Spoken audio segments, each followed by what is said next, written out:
सिर्फ एक बार नहीं, काई ने दूसरी बार भी एक जबरदस्त अटैक करने की कोशिश की, लेकिन इस बार सनवू ने कुछ ऐसा कर दिया जिसकी किसी ने कल्पना भी नहीं की थी। उसने किक को डॉज या ब्लॉक करने की जगह अपनी ही लेग से उसे क्लैश कर दिया। ओल्ड मैन पूरी तरह शॉक्ड था। सनवू ने सीधे अपने बोन से उस अटैक को काउंटर किया। ऐसा मूव एक्सट्रीम पेन क्रिएट करता है, और जो भी ये फाइट देख रहा था वो सोच रहा था कि सनवू की बोन्स तो अभी क्रश हो गई होंगी।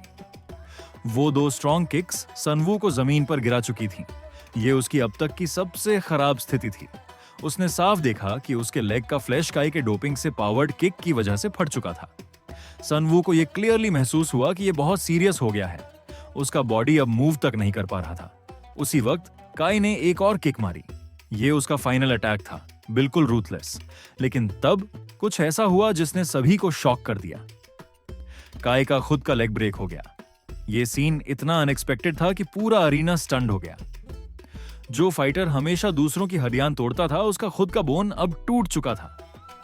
काई समझ ही नहीं पाया कि ऐसा कैसे हो गया। उसका स्किन तो रीइंफोर्स्ड था, फिर फ्रैक्चर कैसे? और सिर्फ लेग ही नहीं, उसके आर्म्स के जॉइंट्स भी पहले ही फाइट की शुरुआत से डैमेज हो चुके थे। सनवू को पहले से अंदाजा था कि काई का स्किन बहुत टफ है, लेकिन अंदर से वो भी एक नॉर्मल ह्यूमन ही है। तो सनवू ने सब कुछ रिस्क पर डाल दिया। उसने अपने लेग का फ्लैश सैक्रिफाइस किया ताकि वो अपनी नेचुरली हार्ड बोन्स को वेपन की तरह यूज कर सके, और ये मूव काम कर गया। उस इंपैक्ट ने काई के पूरे शरीर को हिला दिया और उसके बोन्स क्रैक हो गए। मैनेजर येन वू तो हैरान रह गया। ये कैसे पॉसिबल है, जबकि काई के शरीर पर कोई एक्सटर्नल वुंड तक नहीं दिख रहा था। किम ने समझाया, उसके बोन्स ऑलरेडी डैमेज हो चुके हैं, वो इंपैक्ट सहन नहीं कर पाए। सनवू के बोन्स किसी स्टील जैसे हार्ड हैं। काई ने मानो बेयर हैंड से उस पर वार किया हो। उसका स्किन चाहे रीइंफोर्स्ड हो, लेकिन अंदर तो वो इंसान ही है। और इसके साथ ही विनर बिल्कुल क्लियर था। सनवू ने जोर से विक्ट्री का शाउट किया। जो ओल्ड मैन ये फाइट देख रहे थे वो खुशी और हैरानी से भर गए। सनवू सच में एक मिरेकल किड था। इतना ब्रूटल फाइट झेलने के बाद भी अब तक खड़ा था। मिन्हो को अब पूरा यकीन हो चुका था, सनवू डेफिनेटली कुछ छुपा रहा है। इतनी पावर किसी नॉर्मल इंसान के पास बिना डोपिंग के हो ही नहीं सकती। दूसरी ओर अंडरग्राउंड अरीना का बॉस ये पूरी फाइट मॉनिटर कर रहा था। उसने पूछा, क्या ये लड़का सच में बिना डोपिंग के फाइट कर रहा है? प्रोफेसर ने कंफर्म किया, हाँ, रिपोर्ट में तो यही लिखा है। और जैसे ही फर्स्ट राउंड के सारे मैचेस खत्म होंगे, वो उसका दोबारा टेस्टिंग करेगा, बस कंफर्म करने के लिए। अब उस आदमी ने ठान लिया था, उसे इस लड़के के बारे में सब कुछ जानना है। कौन है ये, कहां से आया है? पहला स्टेप, सनवू के पेरेंट्स की आइडेंटिटी ट्रेस करो, क्योंकि ऐसी पावर बिल्कुल भी नॉर्मल नहीं थी। दूसरी तरफ हॉस्पिटल में जहां सनवू के मॉम डैड एडमिट थे, वहां एक आदमी साइलेंटली रूम में घुसा, जिससे सनवू की मॉम उठ गई। उन्होंने समझा कि यह हॉस्पिटल स्टाफ होगा, लेकिन नहीं, ये दो सस्पिशियस ब्लैक सूट वाले आदमी थे। वापस अरीना में सनवू ब्रूटल फाइट के बाद इंजरीज से भरा हुआ था और उसे रिकवरी रूम में ले जाया गया। मैनेजर यान वू ने जब सनवू की हालत देखी तो उसके मन में डाउट आने लगा, क्या सनवू अब नेक्स्ट राउंड जीत पाएगा? फिजिकल टेस्ट रन के दौरान मैनेजर यान वू एंड किम सीक्रेटली प्लान कर रहा था कि वो सनवू को बिना बताए डोपिंग इंजेक्ट कर दे। अगर सनवू नेक्स्ट फाइट जीत जाता तो वो टॉप चैंपियनशिप का पोटेंशियल कैंडिडेट बन जाता, लेकिन उसके आने वाले ओपोनेंट्स बहुत ज्यादा पावरफुल होंगे। मैनेजर यान वू थोड़ा हेजिटेंट था, क्योंकि रूल्स के हिसाब से डोपिंग तभी दी जा सकती है जब फाइटर कंसेंट दे। लेकिन बॉस ने उसे समझाया, ये सिर्फ एक टेस्ट होगा सनवू के बॉडी पर, देखने के लिए कि रिएक्शन होता भी है या नहीं, और अगर कोई इफेक्ट हुआ भी तो बॉडी पर कोई विजिबल चेंज नहीं होगा, इसलिए पकड़ा नहीं जाएगा। उनका मानना था कि सनवू का बॉडी नॉर्मल ह्यूमन से अलग है, और हो सकता है डोपिंग का उस पर कोई असर ना हो। अगर ये प्रूफ हो जाता तो बॉस डिसाइड करता कि सनवू को फाइटर के रूप में रखना है या नहीं। रिकवरी रूम में सनवू बेड पर लेटा हुआ था जब एक आदमी क्वाइटली सिरिंज लेकर आया। दूसरी तरफ मैनेजर यान वू एंड किम फाइटिंग अरीना में बात कर रहा था कि रूल्स के हिसाब से एक और जीत सनवू को टॉप 16 में पहुंचा देती, और सिर्फ हाई बेट फाइटर्स को वहां एंट्री मिलती थी। मैनेजर यान वू को डाउट था कि कोई इंजर्ड फाइटर सनवू पर बेट लगाएगा भी, लेकिन किम ने पॉइंट आउट किया, सनवू ने ऑलरेडी 2 फाइट्स बिना डोपिंग जीती हैं और लोग उस पर ऑलरेडी ध्यान देने लगे हैं। अंडरग्राउंड अरीना के हिस्ट्री में आज तक किसी ने बिना डोपिंग फाइट नहीं जीती। अगर सनवू थर्ड मैच स्पेक्टेक्युलरली जीत गया तो सबकी नजर उस पर आ जाएगी, लेकिन किम का मानना था कि अब उन्हें दूसरे फाइटर्स पर भी ध्यान देना चाहिए, क्योंकि बिना डोपिंग जीत पाना ऑलमोस्ट इम्पॉसिबल है। और बॉस इजीली नए फाइटर्स ढूंढ सकता था जो अभी किसी कंपनी के अंडर नहीं थे। लेकिन सनवू को अपनी लिमिट्स पता होंगी, और अगर उसे अपने मॉम डैड को बचाना है तो उसे डोपिंग यूज करनी ही पड़ेगी। तब मैनेजर यान वू ने एक खतरनाक डिसीजन लिया। अगर सनवू का बॉडी डोपिंग का रिस्पॉन्स नहीं देता तो उन्हें उसे डिस्कार्ड करना पड़ेगा। सनवू को बिल्कुल पता नहीं था कि किम ने ऑलरेडी सब प्लान कर लिया है, और अगर वो यूजलेस निकला तो उसके पेरेंट्स की हेल्प भी बंद हो जाएगी। सब प्लान स्मूथ चल रहा था, क्योंकि सनवू फाइट्स में इतना बिजी था कि उसे अपने पेरेंट्स के बारे में कुछ पता नहीं चल रहा था। वो बस तब तक लड़ते रहेंगे जब तक वो हार नहीं जाता या मर नहीं जाता। मैनेजर यान वू भी हेजिटेट कर रहा था, क्योंकि सनवू की पावर बिना एनहांसमेंट्स ही काफी थी।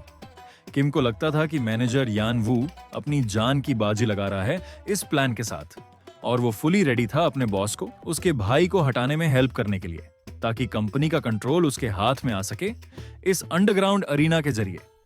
यही थ्रिल था किम के लिए, सबसे स्ट्रॉन्गेस्ट फाइटर को ढूंढना जो अंडरग्राउंड वर्ल्ड से उठे।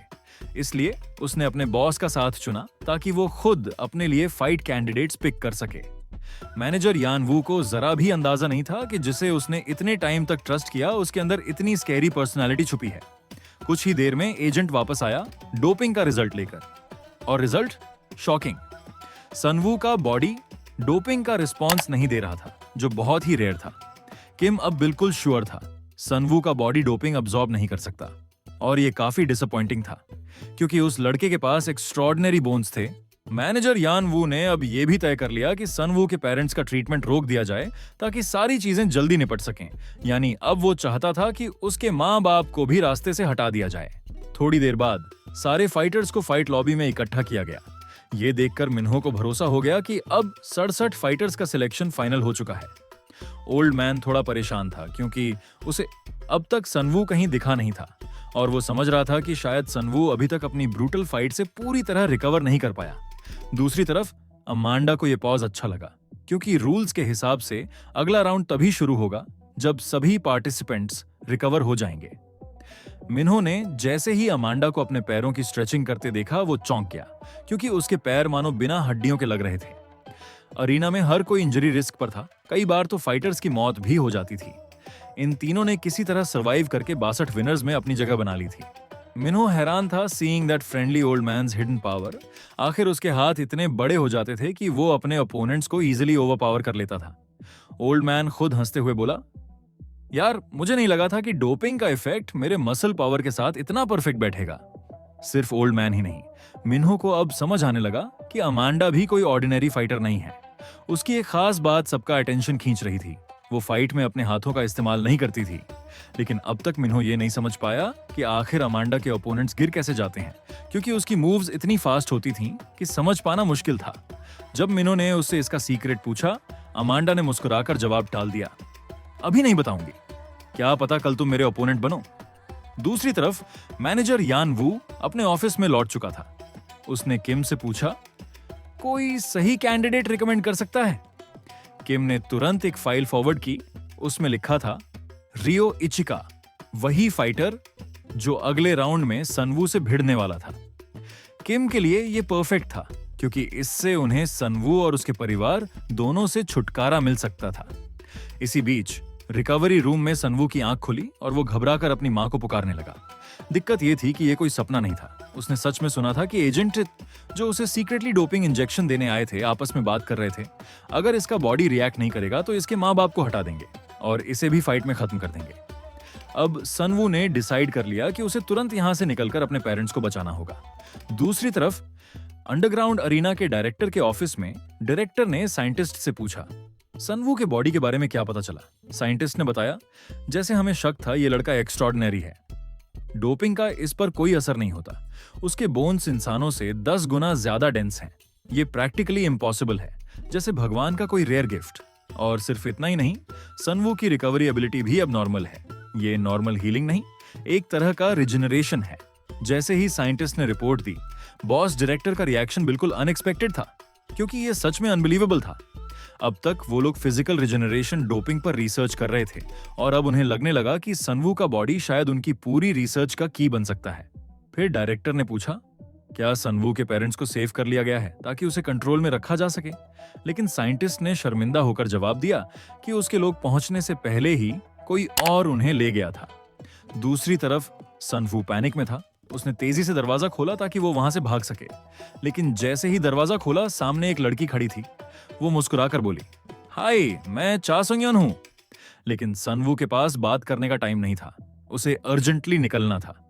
तभी चा सुंगयोन ने बॉम्ब फेंका, तुम्हें अपने पेरेंट्स को ढूंढने की जरूरत नहीं, क्योंकि मैंने ही उनका ध्यान रखा है। इसी बीच मैनेजर यान वू को खबर मिली कि सन वू के पेरेंट्स गायब हो चुके हैं। किम ने अंदाजा लगाया कि शायद ये सब अंडरग्राउंड अरीना के लोगों का काम होगा। मैनेजर यान वू ने सोचा कि अरीना वालों के मामले में टांग अड़ाना सही डिसीजन नहीं होगा, इसलिए उसने इसे इग्नोर कर दिया। फिर यान वू ने पूछा, क्या नेक्स्ट फाइटर को कांटेक्ट किया? किम ने बेफिक्र होकर जवाब दिया, चिंता मत करो, सारे फाइटर्स वीआईपी गेस्ट कभी भी बुला सकते हैं, बस पैसे देने होते हैं, चाहे जो भी जोन हो। उधर सनवू जब अपने पेरेंट्स की खबर सुनता है वो गुस्से से फट पड़ता है। चा सुंगयोन उससे काल्मली कहती है, चुप हो जाओ, अगर अपने पेरेंट्स को बचाना चाहते हो, भागना गलत फैसला होगा। लेकिन सनवू जिद पर अड़ा था, जो मेरे सामने आएगा उसे मैं खत्म कर दूंगा। तभी चा सुंगयोन ने शॉकिंग ट्रूथ बताया, जिसने तुम्हें यहां लाया वो अब तुमसे सारे रिश्ते तोड़ना चाहता है और तुम्हारे पेरेंट्स को भी हटाना चाहता है। साथ ही उसने ये भी बताया कि वो लोन शार्क, जिसे सनवू ने अपने घर में पीटा था, अब उसे ढूंढ रहा है। चा सुंगयोन ने बिना किसी बॉडीगार्ड के खुद उससे मिलने आकर उसे इंप्रेस करने की कोशिश की ताकि वो सीधे उससे बात कर सके। सनवू ने हैरानी से पूछा, तुम कौन हो और ये सब क्यों कर रही हो? चा सुंगयोन मुस्कुराकर बोली, मुझे बस एक चीज चाहिए, तुम। हालांकि वो यंग थी, लेकिन वो उन 16 वीआईपीज में से थी जिन्हें अंडरग्राउंड अरीना में आने की स्पेशल परमिशन थी, जबकि बाकी कंपनीज बस लाइव ब्रॉडकास्ट देख सकती थीं। अब चा सुंगयोन ने साफ साफ समझा दिया, सनवू के पेरेंट्स को टारगेट करने वाले लोग रुकने वाले नहीं हैं। अगर सनवू भागने की सोच रहा है तो वो सिर्फ अपनी फैमिली को और ज्यादा खतरे में डाल देगा। चा सुंगयोन के हिसाब से बस एक ही तरीका है जिससे सनवू और उसके पेरेंट्स बच सकते हैं। सनवू को जीतते रहना होगा, चाहे उसके सामने कितने भी डेंजरस फाइटर्स क्यों ना आ जाएं। चा सुंगयोन ने कहा कि वो खुद अपनी कंपनी के शेयर्स दांव पर लगा रही है और अपनी दोनों स्टेप ब्रदर्स को गिराने की स्ट्रेटजी बना रही है। अगर सनवू फाइट्स जीतता रहा तो चा सुंगयोन अपने डैड की कंपनी की पूरी पावर हासिल कर सकती है, अपने भाइयों को साइड कर सकती है और लोन शार्क्स को भी पैसे से निपटा सकती है। लेकिन सनवू के मन में सवाल था, ऐसी जगह पर आखिर कौन सी डील हो सकती है? चा सुंगयोन ने समझाया कि इस अंडरग्राउंड टूर्नामेंट के अपने रूल्स हैं। वीआईपीज और फाइटर्स को अपने डील्स का पालन करना पड़ता है। अगर कोई तोड़ता है तो उसे तुरंत खत्म कर दिया जाता है ताकि इस अंडरग्राउंड अरीना की रेपुटेशन खराब ना हो। चा सुंगयोन ने यह भी रिमाइंड किया कि अगर वीआईपीज ने सनवू को चूज नहीं किया तो वो ऑटोमेटिकली एलिमिनेट हो जाएगा। यानी दोनों को एक दूसरे की जरूरत थी, लेकिन सनवू इतनी जल्दी ट्रस्ट करने वाला नहीं था। उसके लिए ये सारे रिच लोग उसे बस एक्सप्लॉइट करने वाले थे। चा सुंगयोन के पास कोई फिजिकल प्रूफ नहीं था कि उसके पेरेंट्स उसके पास हैं, क्योंकि इस जगह में एंट्री पर सब कुछ छीन लिया जाता है, बस कपड़े छोड़कर। फिर भी चा सुंगयोन ने कॉन्फिडेंट होकर कहा, मैं तुम्हारे पेरेंट्स के बारे में ऐसी सीक्रेट्स जानती हूं जो तुम्हें भी नहीं पता, तुम्हारे जेनेटिक्स से जुड़ी चीजें। ये सुनकर सनवू जेन्युइनली शॉक्ड रह गया, क्योंकि उसे खुद अपनी फैमिली की पास्ट की इतनी डिटेल नहीं पता थी। जैसे ही वो और पूछने वाला था, दरवाजा खुला, टाइम खत्म हो चुका था। जाने से पहले चा सुंगयोन उसके कान में फुसफुसाकर बोली, मैं सब कुछ दांव पर लगा रही हूं तुम्हारे पेरेंट्स को बचाने के लिए। तुम्हें भागने की जरूरत नहीं, सिर्फ डील पूरी करो, फाइट करो और जीतते रहो।